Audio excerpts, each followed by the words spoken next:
कहानी का शीर्षक है उसने कहा था। इसके लेखक हैं श्री चंद्रधर शर्मा गुलेरी। बड़े बड़े शहरों के इक्के गाड़ी वालों की जबान के कोड़ों से जिनकी पीठ छिल गई है और कान पक गए हैं, उनसे हमारी प्रार्थना है कि अमृतसर के बम्बू काट वालों की बोली का मरहम लगाएं। जबकि बड़े शहरों की चौड़ी सड़कों पर घोड़े की पीठ को चाबुक से धुनते हुए इक्के वाले कभी घोड़े की नानी से अपना निकट यौन संबंध स्थिर करते हैं, कभी उसके गुप्त गुह्य अंगों से डॉक्टर को लजाने वाला परिचय दिखाते हैं, कभी राह चलते पैदलों की आंखों के न होने पर तरस खाते हैं, कभी उनके पैरों की अंगुलियों के पोरों की चींथ कर अपने ही को सताया हुआ बताते हैं और संसार भर की ग्लानि और क्षोभ के अवतार बने नाक की सीध चले जाते हैं। तब अमृतसर में उनकी बिरादरी वाले तंग चक्करदार गलियों में हर एक लड्ढी वाले के लिए ठहर कर सब्र का समुद्र उमड़ा कर बचो खालसा जी, हटो भाई जी, ठहरना भाई, आने दो लाला जी, हटो बाछा कहते हुए सफेद फेटों, खच्चरों और बत्तकों, गन्ने और खोमचे और भारे वालों के जंगल से राह खेते हैं। क्या मजाल है कि जी और साहब बिना सुने किसी को हटना पड़े। यह बात नहीं कि उनकी जीभ चलती ही नहीं, चलती है, पर मीठी छुरी की तरह महीन मार करती हुई। यदि कोई बुढ़िया बार बार चितौनी देने पर भी लीक से नहीं हटती तो उनकी वचनावली के ये नमूने हैं। हट जा जीने जोगिए, हट जा कर्मा वालिए, हट जा पुत्ता प्यारिए, बच जा लंबी वालिए। समष्टि में इसका अर्थ है, तू जीने योग्य है, तू भाग्यों वाली है, पुत्रों को प्यारी है, लंबी उम्र तेरे सामने है, तू क्यों मेरे पहियों के नीचे आना चाहती है। बच जा। ऐसे बम्बू काट वालों के बीच में होकर एक लड़का और एक लड़की चौक की दुकान पर आ मिले। उसके बालों और इसके ढीले सुथने से जान पड़ता था कि दोनों सिख हैं। वह अपने मामा के केश धोने के लिए दही लेने आया था और यह रसोई के लिए बढ़िया। दुकानदार एक परदेशी से गुथ रहा था जो सेर भर गीले पापड़ों की गड्डी गिने बिना हटता न था। तेरा घर कहाँ है मगरे में, और तेरा मांझे में, यहाँ कहाँ रहती है। अतर सिंह की बैठक में वह मेरे मामा होते हैं। मैं भी मामा के आया हूँ, उनका घर गुरु बाजार में है। इतने में दुकानदार निपटा और इनका सौदा देने लगा। सौदा लेकर दोनों साथ साथ चले। कुछ दूर जाकर लड़के ने मुस्कुराकर पूछा, तेरी कुड़माई हो गई। इस पर लड़की कुछ आंखें चढ़ाकर धत कहकर दौड़ गई और लड़का मुंह देखता रह गया। दूसरे तीसरे दिन सब्जी वाले के यहाँ या दूध वाले के यहाँ अकस्मात दोनों मिल जाते। महीना भर यही हाल रहा। 2-3 बार लड़के ने फिर पूछा, तेरे कुड़माई हो गई, और उत्तर में वही धत मिला। एक दिन जब फिर लड़के ने वैसी ही हंसी में चिढ़ाने के लिए पूछा तो लड़की लड़के की संभावना के विरुद्ध बोली, हाँ हो गई। कब? कल। देखते नहीं यह रेशम से कढ़ा हुआ सालू। लड़की भाग गई। लड़के ने घर की सीधली रास्ते में एक लड़के को मोरी में ढकेल दिया, एक छाबड़ी वाले की दिन भर की कमाई खोई, एक कुत्ते को पत्थर मारा और गोभी वाले ठेले में दूध उंडेल दिया। सामने नहाकर आती हुई किसी वैष्णवी से टकराकर अंधे की उपाधि पाई। तब कहीं घर पहुंचा। राम राम, यह भी कोई लड़ाई है। दिनरात खंदकों में बैठे हड्डियां अकड़ गईं। लुधियाना से 10 गुना जाड़ा और मेह और बर्फ ऊपर से पिंडलियों तक कीचड़ में धंसे हुए हैं। जमीन कहीं दिखती नहीं। घंटे 2 घंटे में कान के पर्दे फाड़ने वाले धमाके के साथ सारी खंदक हिल जाती है और 100-100 गज धरती उछल पड़ती है। इस गैबी गोले से बचे तो कोई लड़े। नगरकोट का जलजला सुना था। यहाँ दिन में 25 जलजले होते हैं। जो कहीं खंदक से बाहर साफा या कुहनी निकल गई तो चटाक से गोली लगती है। न मालूम बेईमान मिट्टी में लेटे हुए हैं या घास की पत्तियों में छिपे रहते हैं। लहना सिंह और 3 दिन हैं। 4 तो खंदक में बिता ही दिए। परसों रिलीफ आ जाएगी और फिर 7 दिन की छुट्टी। अपने हाथों झटका करेंगे और पेट भर खाकर सो रहेंगे उसी फिरंगी मेम के बाग में। मखमल की सी हरी घास है, फल और दूध की वर्षा कर देती है। लाख कहते हैं दाम नहीं लेती। कहती है तुम राजा हो, मेरे मुल्क को बचाने आए हो। 4 दिन तक पलक नहीं झपकी। बिना फेरे घोड़ा बिगड़ता है और बिना लड़े सिपाही। मुझे तो संगीन चढ़ाकर मार्च का हुक्म मिल जाए, फिर 7 जर्मनों को अकेला मारकर न लौटूं तो मुझे दरबार साहब की देली पर मत्था टेकना नसीब न हो।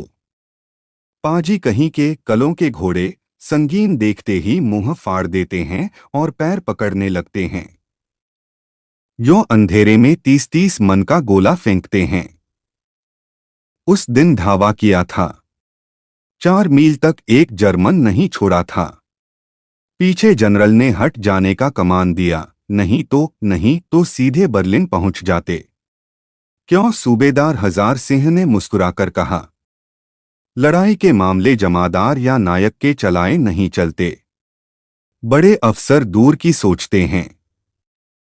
300 मील का सामना है, एक तरफ बढ़ गए तो क्या होगा? सूबेदार जी सच है, लहना सिंह बोला, पर करें क्या?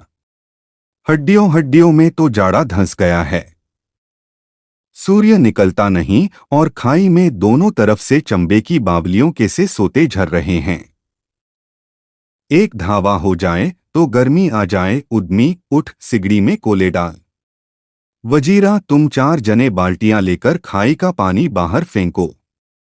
महासिंह शाम हो गई है, खाई के दरवाजे का पहरा बदल ले। यह कहते हुए सूबेदार सारी खंदक में चक्कर लगाने लगे। वजीरा सिंह पलटन का विदूषक था।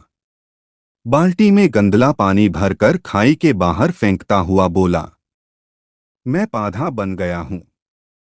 करो जर्मनी के बादशाह का तर्पण। इस पर सब खिलखिला पड़े और उदासी के बादल फट गए।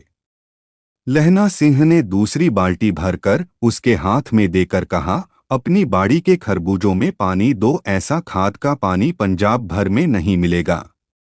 हाँ, देश क्या है, स्वर्ग है। मैं तो लड़ाई के बाद सरकार से 10 धुमा जमीन यहां मांग लूंगा और फलों के बूटे लगाऊंगा। लाड़ी होरा को भी यहां बुला लोगे? या वही दूध पिलाने वाली फरंगी मेम चुपकर? यहां वालों को शर्म नहीं, देश देश की चाल है। आज तक मैं उसे समझा न सका कि सिख तंबाकू नहीं पीते। वह सिगरेट देने में हट करती है, ओठों में लगाना चाहती है, और मैं पीछे हटता हूं तो समझती है कि राजा बुरा मान गया। अब मेरे मुल्क के लिए लड़ेगा नहीं। अच्छा, अब बोध सिंह कैसा है? अच्छा है, जैसे मैं जानता ही न हूं। रात भर तुम अपने कंबल उसे उड़ाते हो और आप सिगड़ी के सहारे गुजर करते हो। उसके पहरे पर आप पहरा दे आते हो। अपने सूखे लकड़ी के तख्तों पर उसे सुलाते हो। आप कीचड़ में पड़े रहते हो। कहीं तुम न मांदे पड़ जाना। जाड़ा क्या है, मौत है, और निमोनिया से मरने वालों को मुरब्बे नहीं मिला करते। मेरा डर मत करो, मैं तो बुलेल की खड्ड के किनारे मरूंगा। भाई कीरत सिंह की गोदी पर मेरा सिर होगा और मेरे हाथ के लगाए हुए आंगन के आम के पेड़ की छाया होगी। वजीरा सिंह ने त्योरी चढ़ाकर कहा, क्या मरने मारने की बात लगाई है? मरे जर्मनी और तुर्क। हाँ भाइयों, कैसे दिल्ली शहर ते पिशोर नु जान दिए। कर लेना लौंगा दा बपार मड़िए, कर लेना नादेड़ा सौदा अड़िए। ओए लाना चटाका कदुए नो क बनाया वे मजेदार गोरिये। उन लाना चटाका कदुए नो, कौन जानता था कि दाढ़िया वाले घरबारी सिख ऐसा लुच्चों का गीत गाएंगे। पर सारी खंदक इस गीत से गूंज उठी और सिपाही फिर ताजे हो गए, मानो 4 दिन से सोते और मौज ही करते रहे हों। दोपहर रात गई है, अंधेरा है, सन्नाटा छाया हुआ है। बोधा सिंह खाली बिस्कुटों के 3 टिनों पर अपने दोनों कंबल बिछाकर और लहना सिंह के 2 कंबल और एक बरानकोट ओढ़ कर सो रहा है। लहना सिंह पहरे पर खड़ा हुआ है। एक आंख खाई के मुंह पर है और एक बोधा सिंह के दुबले शरीर पर। बोधा सिंह कराहा, क्यों बोधा भाई, क्या है, पानी पिला दो। लहना सिंह ने कटोरा उसके मुंह से लगाकर पूछा। कहो कैसे हो। पानी पीकर बोधा बोला। कंपनी छूट रही है, रोम रोम में तार दौड़ रहे हैं, दांत बज रहे हैं। अच्छा, मेरी जर्सी पहन लो। और तुम, मेरे पास सिगड़ी है और मुझे गर्मी लगती है, पसीना आ रहा है। ना, मैं नहीं पहनता। 4 दिन से तुम मेरे लिए। हाँ, याद आई, मेरे पास दूसरी गरम जर्सी है, आज सवेरे ही आई है, विलायत से बुनबुन कर भेज रही हैं मेमे, गुरु उनका भला करें। यों कहकर लहना अपना कोट उतार कर जर्सी उतारने लगा। सच कहते हो? और नहीं झूठ, यों कहकर नहीं करते। बोधा को उसने जबरदस्ती जर्सी पहना दी और आप खाकी कोट और जीन का कुर्ता भर पहनकर पहरे पर आ खड़ा हुआ। मेम की जर्सी की कथा केवल कथा थी। आधा घंटा बीता। इतने में खाई के मुंह से आवाज आई, सूबेदार हजारा सिंह। कौन? लपटन साहब। हुक्म हुजूर कहकर सूबेदार तन कर फौजी सलाम करके सामने हुआ। देखो, इसी समय धावा करना होगा। मील भर की दूरी पर पूरब के कोने में एक जर्मन खाई है, उसमें 50 से ज्यादा जर्मन नहीं हैं। इन पेड़ों के नीचे नीचे 2 खेत काट कर रास्ता है, 3-4 घुमाव हैं। जहां मोड़ है वहां 15 जवान खड़े कर आया हूं। तुम यहां 10 आदमी छोड़कर सबको साथ ले उनसे जा मिलो। खंदक छीन कर वहीं, जब तक दूसरा हुक्म न मिले डटे रहो। हम यहां रहेगा। जो हुक्म। चुपचाप सब तैयार हो गए। बोधा भी कंबल उतार कर चलने लगा। तब लहना सिंह ने उसे रोका। लहना सिंह आगे हुआ तो बोधा के बाप सूबेदार ने उंगली से बोधा की ओर इशारा किया। लहना सिंह समझकर चुप हो गया। पीछे 10 आदमी कौन रहें? इस पर बड़ी हुज्जत हुई। कोई रहना न चाहता था। समझा बुझाकर सूबेदार ने मार्च किया। लपटन साहब लहना की सिगड़ी के पास मुंह फेर कर खड़े हो गए और जेब से सिगरेट निकालकर सुलगाने लगे। 10 मिनट बाद उन्होंने लहना की ओर हाथ बढ़ाकर कहा, लो तुम भी पियो। आंख मारते मारते लहना सिंह सब समझ गया। मुंह का भाव छिपाकर बोला, लाओ साहब। हाथ आगे करते ही उसने सिगड़ी के उजाले में साहब का मुंह देखा, बाल देखे। तब उसका माथा ठनका। लपटन साहब के पट्टियों वाले बाल एक दिन में ही कहाँ उड़ गए और उनकी जगह कैदियों से कटे बाल कहाँ से आ गए। शायद साहब शराब पिए हुए हैं और उन्हें बाल कटवाने का मौका मिल गया है। लहना सिंह ने जांचना चाहा। लपटन साहब 5 वर्ष से उसकी रेजिमेंट में थे। क्यों साहब, हम लोग हिंदुस्तान कब जाएंगे लड़ाई खत्म होने पर? क्यों, क्या यह देश पसंद नहीं? नहीं साहब, शिकार के वे मजे यहाँ कहाँ। याद है, पारसाल नकली लड़ाई के पीछे हम आप जगाधरी जिले में शिकार करने गए थे। हाँ हाँ, वहीं जब आप खोते पर सवार थे और आपका खानसामा अब्दुल्ला रास्ते के एक मंदिर में जल चढ़ाने को रह गया था। बेशक पाजी कहीं का सामने से वह नील गाय निकली कि ऐसी बड़ी मैंने कभी न देखी थी। और आपकी एक गोली कंधे में लगी और पुट्ठे में निकली। ऐसे अफसर के साथ शिकार खेलने में मजा है। क्यों साहब, शिमले से तैयार होकर उस नील गाय का सिर आ गया था ना? आपने कहा था कि रेजिमेंट की मैस में लगाएंगे। हाँ, पर मैंने वह विलायत भेज दिया। ऐसे बड़े बड़े सींग 2-2 फुट के तो होंगे। हाँ, लहना सिंह 2 फुट 4 इंच के थे। तुमने सिगरेट नहीं पिया? पीता हूँ साहब, दियासलाई ले आता हूँ, कहकर लहना सिंह खंदक में घुसा। अब उसे संदेह नहीं रहा था। उसने झटपट निश्चय कर लिया कि क्या करना चाहिए। अंधेरे में किसी सोने वाले से वह टकराया। कौन? वजीर सिंह।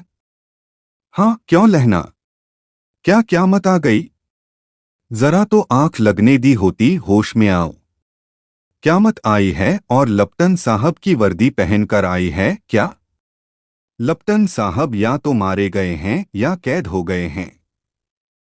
उनकी वर्दी पहनकर कोई जर्मन आया है। सूबेदार ने इसका मुंह नहीं देखा। मैंने देखा है और बातें की हैं। सोहरा साफ उर्दू बोलता है, पर किताबी उर्दू, और मुझे पीने को सिगरेट दिया है, तो अब मारे गए। धोखा है। सूबेदार कीचड़ में चक्कर काटते फिरेंगे और यहाँ खाई पर धावा होगा, उधर उन पर खुले में धावा होगा। उठो, एक काम करो, पलटन में पैरों के निशान देखते देखते दौड़ जाओ। अभी बहुत दूर न गए होंगे। सूबेदार से कहो कि एकदम लौट आवें। खंदक की बात झूठ है। चले जाओ, खंदक के पीछे से ही निकल जाओ। पत्ता तक न खुड़के देर मत करो। हुक्म तो यह है कि यहीं ऐसी तैसी हुक्म की। मेरा हुक्म है। जमादार लहना सिंह, जो इस वक्त यहाँ सबसे बड़ा अफसर है, उसका हुक्म है। मैं लप्टन साहब की खबर लेता हूँ, पर यहाँ तो तुम 8 ही हो। 8 नहीं, 10 लाख। एक एक अकालिया सिख 1.25 लाख के बराबर होता है। चले जाओ। लौटकर खाई के मुहाने पर लहना सिंह दीवार से चिपक गया। उसने देखा कि लप्टन साहब ने जेब से बेल के बराबर 3 गोले निकाले। तीनों को जगह जगह खंदक की दीवारों में घुसेड़ दिया और तीनों में एक तार सा बांध दिया। तार के आगे सूत की गुत्थी थी, जिसे सिगड़ी के पास रखा। बाहर की तरफ जाकर एक दियासलाई जलाकर गुत्थी रखने।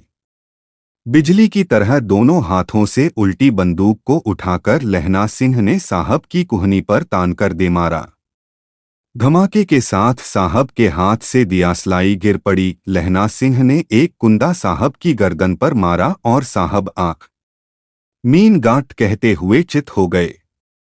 लहना सिंह ने तीनों गोले बीनकर खंदक के बाहर फेंके और साहब को घसीटकर सिगड़ी के पास लिटाया। जेबों की तलाशी ली। 3-4 लिफाफे और एक डायरी निकालकर उन्हें अपनी जेब के हवाले किया। साहब की मूर्छा हटी। लहना सिंह हंसकर बोला, क्यों लप्टन साहब, मिजाज कैसा है? आज मैंने बहुत बातें सीखीं। यह सीखा कि सिख सिगरेट पीते हैं। यह सीखा कि जगाधरी के जिले में नीलगायें होती हैं और उनके 2 फुट 4 इंच के सींग होते हैं। यह सीखा कि मुसलमान खानसामा मूर्तियों पर जल चढ़ाते हैं और लप्टन साहब खोते पर चढ़ते हैं। पर यह तो कहो, ऐसी साफ उर्दू कहाँ से सीख आए? हमारे लप्टन साहब तो बिना डैम के 5 लफ्ज भी नहीं बोला करते थे। लहना सिंह ने पतलून की जेबों की तलाशी नहीं ली थी। साहब ने मानो जाड़े से बचने के लिए दोनों हाथ जेबों में डाले। लहना सिंह कहता गया, चालाक तो बड़े हो, पर माझे का लहना इतने बरस लप्टन साहब के साथ रहा है। उसे चकमा देने के लिए 4 आंखें चाहिए। 3 महीने हुए एक तुर्की मौलवी मेरे गांव में आया था। औरतों को बच्चे होने का ताबीज बांटता था और बच्चों को दवाई देता था।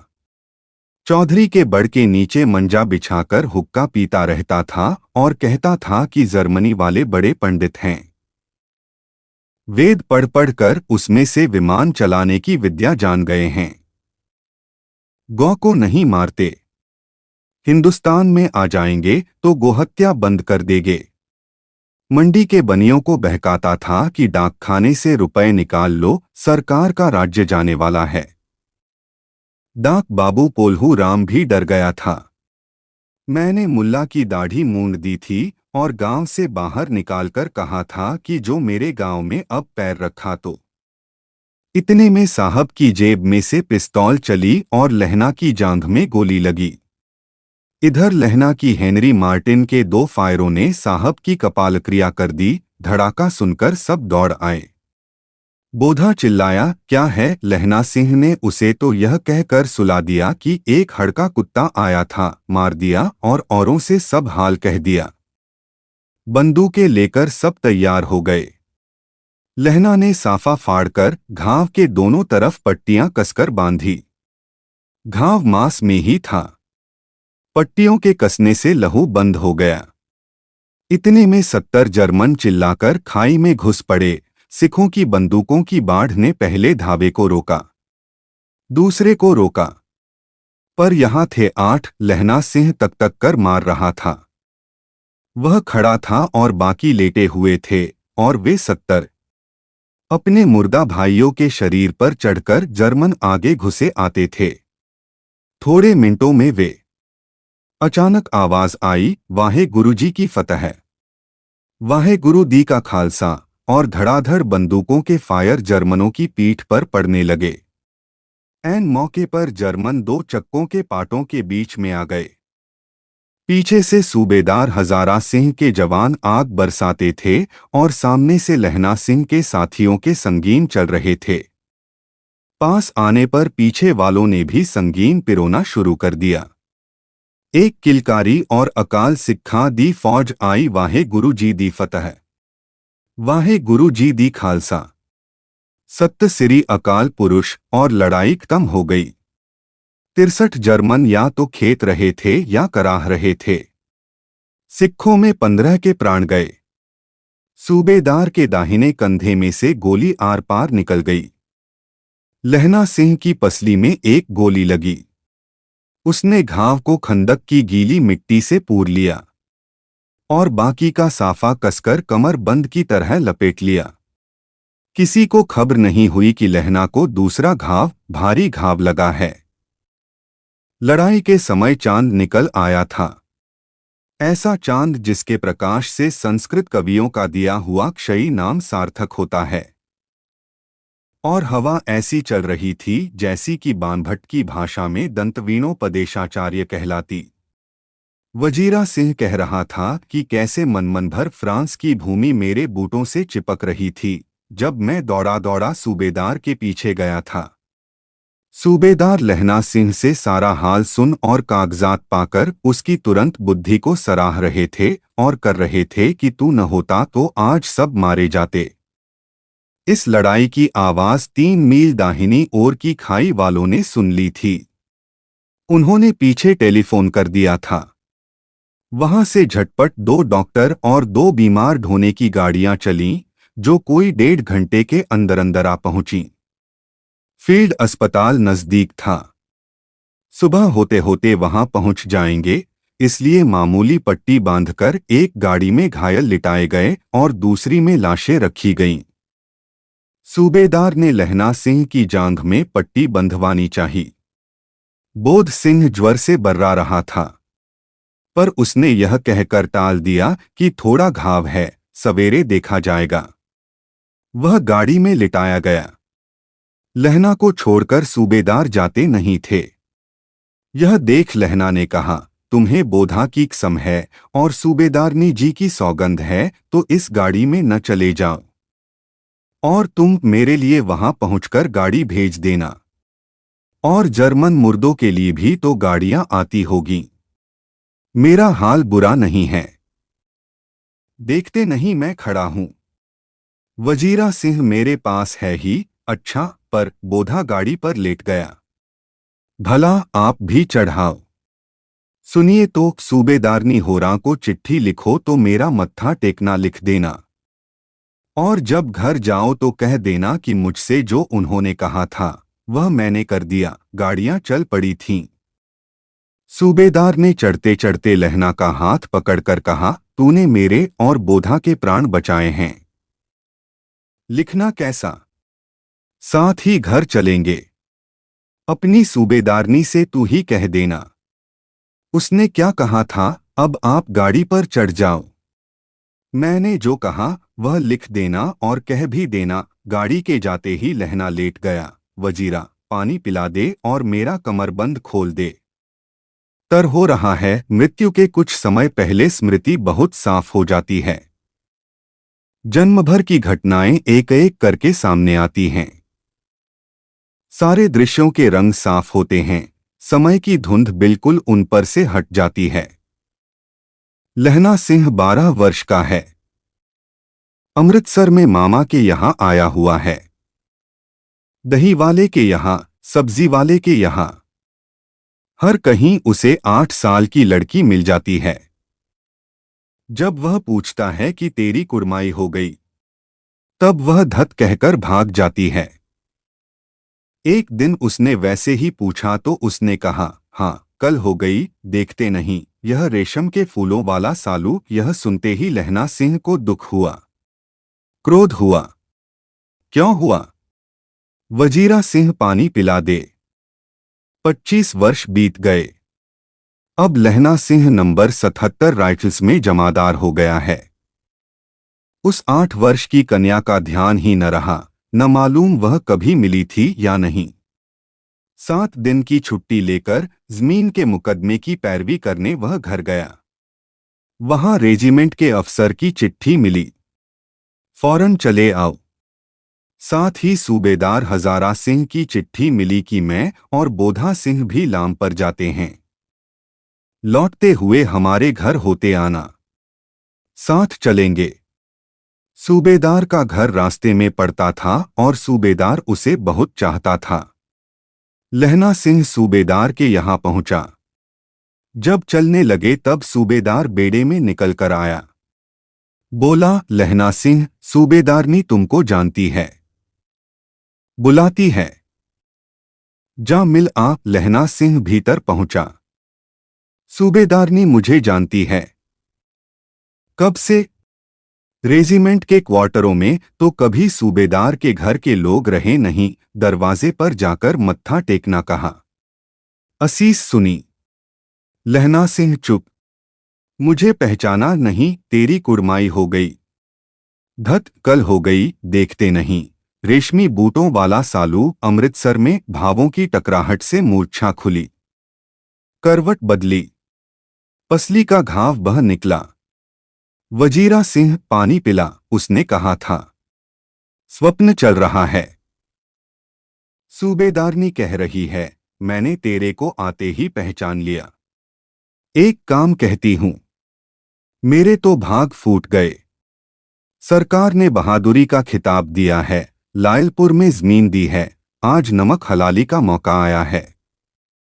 पर सरकार ने हम तीमियों की एक घघरिया पलटन क्यों न बना दी, जो मैं भी सूबेदार जी के साथ चली जाती। एक बेटा है, फौज में भर्ती हुए उसे 1 ही वर्ष हुआ। उसके पीछे 4 और हुए, पर एक भी नहीं जिया। सूबेदारनी रोने लगी, अब दोनों जाते हैं। मेरे भाग। तुम्हें याद है, एक दिन तांगे वाले का घोड़ा दही वाले की दुकान के पास बिगड़ गया था। तुमने उस दिन मेरे प्राण बचाए थे। आप घोड़ों की लातों पर चले गए थे और मुझे उठाकर दुकान के तख्त के पास खड़ा कर दिया था। ऐसे ही इन दोनों को बचाना, यह मेरी भिक्षा है। तुम्हारे आगे मैं आंचल पसारती हूं। रोती रोती सूबेदारनी ओबरी में चली गई। लहना सिंह भी आंसू पोंछता हुआ बाहर आया। वजीरा सिंह पानी पिला, उसने कहा था। लहना का सिर अपनी गोद में रखे वजीरा सिंह बैठा है। जब मांगता है तब पानी पिला देता है। आधे घंटे तक लहना फिर चुप रहा, फिर बोला, कौन? कीरत सिंह। वजीरा ने कुछ समझकर कहा, हाँ भैया, मुझे और ऊंचा कर ले, अपने पट पर मेरा सिर रख ले। वजीरा ने वैसा ही किया। हाँ अब ठीक है, पानी पिला दे बस। अब के हाड़ में यह आम खूब फलेगा। चाचा भतीजा दोनों यहीं बैठकर आम खाना। जितना बड़ा तेरा भतीजा है उतना ही बड़ा यह आम। जिस महीने उसका जन्म हुआ था उसी महीने मैंने इसे लगाया था। वजीरा सिंह के आंसू टप टप टपक रहे थे। कुछ दिन पीछे लोगों ने अखबारों में पढ़ा, फ्रांस और बेल्जियम 67वीं सूची। मैदान में घावों से मरा नंबर 77 सिख राइफल्स जमादार लहना सिंह।